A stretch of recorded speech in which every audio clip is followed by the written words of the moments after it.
역대상 24장 1절에서 5절 같이 읽습니다. 시작. 아론 자손의 계열들이 이러하니라. 아론의 아들들은 나답과 아비후와 엘라살과 이다말이라. 나답과 아비후가 그들의 아버지보다 먼저 죽고 그들에게 아들이 없으므로 엘라살과 이다말이 제사장의 직분을 행하였더라.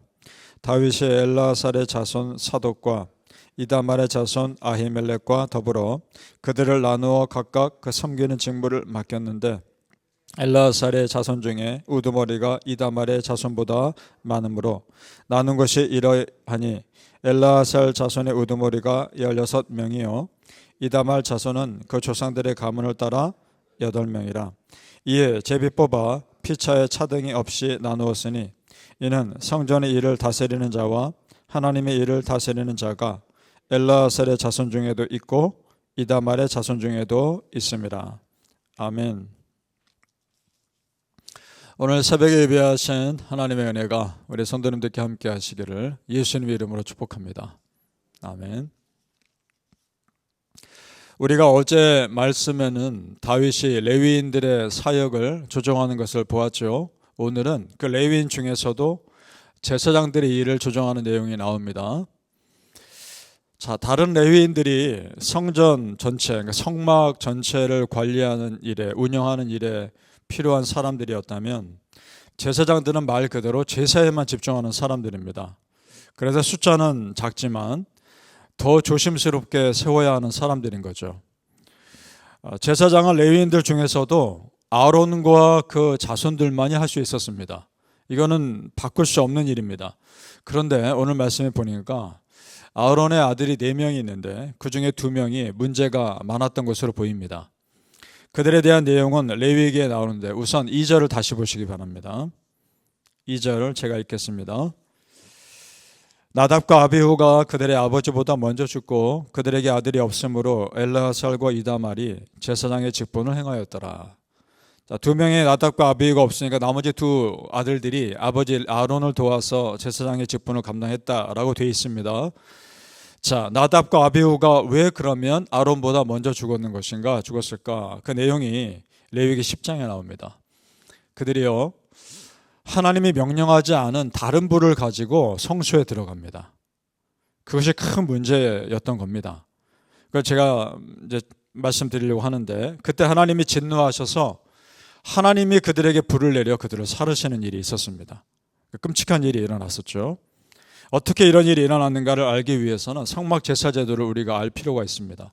자, 구약에 성막이 있는데 그 안에 들어가 보면 번제단이 타고 있죠.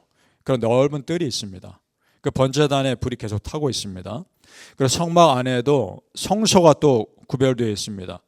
성막으로 큰 천이 둘러쳐 있다면 성막 안에 그 성소라는 텐트가 또 있단 말입니다. 그 성소에도 2 군데로 구별되어 있습니다. 분향단이 있고 제사장들이 중보기도하는 곳이 있는가 하면 또 그 안에 지성소라고 부르는 언약궤를 보관하는 장소가 있습니다. 그러니까 성소도 일반 성소와 지성소로 나뉘는 겁니다. 자, 이때 이 성소도 성소는 제사장들만 들어갈 수 있고 그 안에 또 지성소는 대제사장만 들어갈 수 있습니다. 그것도 1년에 한 번 대속죄일에 가서 중보기도를 하죠. 그만큼 거룩한 곳입니다. 세상 죄가 들어오면 안 되는 곳입니다. 그리고 또 하나 제사장들이 정말 잊지 말고 꼭 매일마다 해야 되는 일이 있었습니다. 그것은 밤이 되면 성소 안에 있는 등잔대가 있는데 그 등잔대에 불을 반드시 밝혀야 합니다. 하루도 빠짐없이 매일 저녁마다 밝혀야 합니다. 이것이 왜 중요한가? 어두운 밤에도 이 세상의 밤을 밝히시고 그 어두운 밤에도 백성들을 지키시는 하나님의 빛을 상징하거든요. 그러니까 반드시 등잔불은 꺼지지 말아야 했습니다. 하나님의 보호하심은 항상 이스라엘 백성과 함께 하신다는 의미이기 때문에 그렇습니다. 그래서 그 등잔불을 밝히는 불도 아무 불이나 하면 안 됩니다. 번제단에서 타고 있는 불을 가지고 와서 등잔불을 붙여야 했습니다. 왜냐? 그 불이 하늘에서 하나님이 직접 내리신 불이시거든요. 성막이 완성됐을 때 사람이 붙인 불이 아닙니다. 하나님이 하늘에서 직접 번제단에 불을 내려서 그 불이 계속 타고 있었는 겁니다. 그러니까 말 그대로 정말 하나님의 빛이고 하나님의 불이죠. 그런데 나답과 아비후라는 사람이 그 불이 아니라 자기들이 임의로 준비한 세상불을 가지고 붙인 겁니다. 자, 성도님들, 여기서 우리가 생각해 볼 것들이 있습니다. 우리가 하나님의 일을 할 때 이 방법이 본질과 연결되는 방법이 있고 본질에 영향을 끼치지 않는 방법이 있습니다. 그것이 어떻게 구분되는가? 내가 어떤 방법으로 하나님의 일을 할 때 그 일을 함으로 인해 의미가 달라지면 그 방법은 본질과 연결된 겁니다.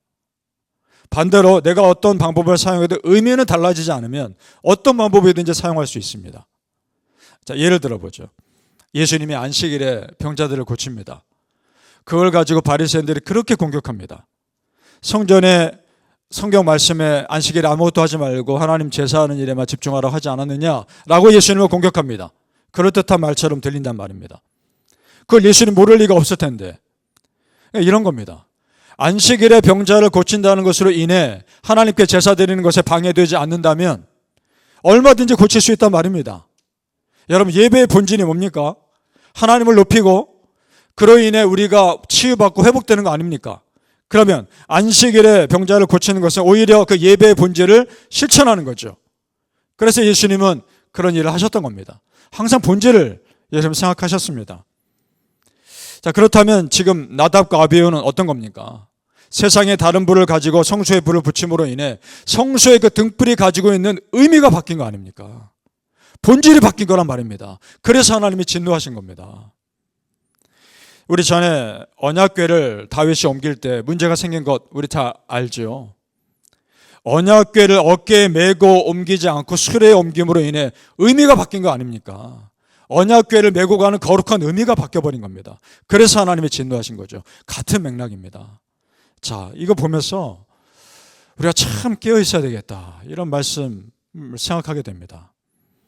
하나님이 세우신 사람도 영적으로 깨어있지 못해 세상에 오염되면 얼마든지 심판의 대상이 될 수 있다는 겁니다. 누구도 예외가 없습니다. 그러니까 여러분, 내가 어떤 특별한 일을 맡았다면 그것은 내가 특별한 대우를 받으라고 하나님 나를 세우신 것이 아닙니다. 그 특별한 일을 함으로 있어서 더 깨어있어 본을 보이라고 세워주신 겁니다. 믿습니까? 물론 그 일을 은혜롭게 감당했을 때 주시는 축복은 참으로 크겠죠. 하지만 영적인 부담 또한 크다는 것을 우리는 알아야 합니다. 거룩한 일에는 거룩한 부담이 따릅니다. 바라기는 성도님들, 하나님께서 나에게 어떤 일을 맡기실 때 참으로 두렵고 떨림으로 성실히 감당하시기를 예수님 이름으로 축복합니다. 아멘. 다윗은 그런 일을 함에서 최대한 공평하게 일을 합니다. 하나님의 일이 잘 되는 것도 중요하지만 그에 못지않게 중요한 것은 평화롭게 되는 것이거든요. 자, 우리 5절을 가보시죠. 같이 다시 한번 읽어보죠. 5절입니다. 시작. 이에 제비 뽑아 피차에 차등이 없이 나누었으니 이는 성전의 일을 다스리는 자와 하나님의 일을 다스리는 자가 엘라살의 자손 중에도 있고 이다말의 자손 중에도 있습니다. 아멘. 엘라살과 이다말의 자손 숫자는 달랐습니다. 그런데도 똑같이 일을 나누어 가게 합니다. 제사장이 해야 할 일들을 남은 두 아들을 통해서 똑같이 제비 뽑아 나눈 겁니다. 그래서 불필요한 감정 싸움 하지 않고 사역에만 집중할 수 있는 환경을 만들어 준 겁니다. 그러니까 성도님들, 이 모든 일들이 결국은요, 예배가 잘 드려지게 하기 위한 조치입니다. 아무런 마음에 갈등 없고 어려움 없이 예배만 집중할 수 있는 환경 만들기 위해서 다윗이 지금 이렇게 하고 있는 겁니다. 제사장은 제사장대로, 제사장 가문 안에서, 레위인들은 레위인대로, 그 레위인 집안 안에서 공평하게 일들이 이루어질 수 있도록 배려한 겁니다. 누구를 더 높이고 누구를 더 인정하고 그런 것이 아니라 각자의 역할이 다를 뿐입니다. 교회도 마찬가지입니다. 교회에서 되어지는 모든 일들은 세상처럼 누가 높고 누가 낮고 그런 거 없습니다. 교회에서 하는 모든 일들은 섬기는 모습이 다르고 하는 일이 다르지만 하나님 앞에서 우리는 다 소중한 일을 하는 겁니다. 믿으십니까? 그래서 성도님들 한 분 한 분이 다 소중합니다. 교회 안에서는. 그래서 성도님들 한 분 한 분 하시는 모든 일들이 다 소중한 일들입니다. 바라기는 우리 성도님들, 우리 교회 공동체 안에서 기쁨으로 하는 모든 일들이 오직 하나님께만 영광 돌리는 그런 일들 다 되시기를 예수님 이름으로 축복합니다. 아멘. 기도하겠습니다. 아버지 하나님, 성경 말씀 보면서 지금의 우리의 모습을 돌아볼 때가 있습니다. 아버지요, 우리가 나답과 아비후가 되지 않게 하옵소서. 내가 임의대로 판단하고 임의대로 생각해서 하나님의 일을 세상 것으로 오염시키지 않게 하시고 항상 깨어 기도함으로 이것이 정말 맞는 것인가 하나님께 항상 물어보며 걸어가게 하옵소서. 정말 두렵고 떨림으로 하나님 앞에 섭니다. 내가 하는 이 섬김이 맞는 섬김인지 바른 섬김인지 하나님 앞에서 돌아보게 하시고 우리 성도님들 한 분 한 분이 교회 공동체에서 얼마나 소중한지를 알게 하시며 한 분 한 분이 하는 일 또한 다 소중하다는 것을 알고 우리 성도님들 모두가 합력하여 하나님의 영광을 드러내는 자들이 되게 하여 주시옵소서. 아버지요, 정말 우리 교회 성도님들을 축복하시고 사랑하시고 우리 성도님들 한 분 한 분이 다 귀함을 알게 하시고 모든 귀한 성도님들 속에 들어가셔서 그들의 삶에 하나님의 불을 붙여주시옵시고 그들의 삶에 하나님의 빛이 끊어지지 않게 하여 주시옵소서. 감사하며 예수님 이름으로 기도합나이다. 아멘.